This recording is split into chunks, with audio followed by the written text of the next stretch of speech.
Minsan pa naman, barker ako ng jeep eh. Minsan pa naman, construction worker ako eh. Minsan pa naman, namamasura ako eh. I'm just the same as you. I'm just your average human being. I'm nothing special. Nothing to see here. Baka meron lang akong mga tao na, alam mo yun, natutulungan, na meron akong insight tungkol sa buhay, na baka sakaling pag sinabi ko sa iyo yung kaperasong insight, baka sakaling na makatulong sa iyo. Magkaroon ka kasi ng pangarap. Yun, doon na nabuo yung idea ko noon. In-English ko na lang eh. Ito.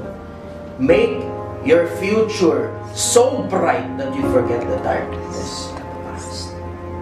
Gawin mong mas matingkad, mas maliwanag yung bukas mo kaysa sa lahat ng katili.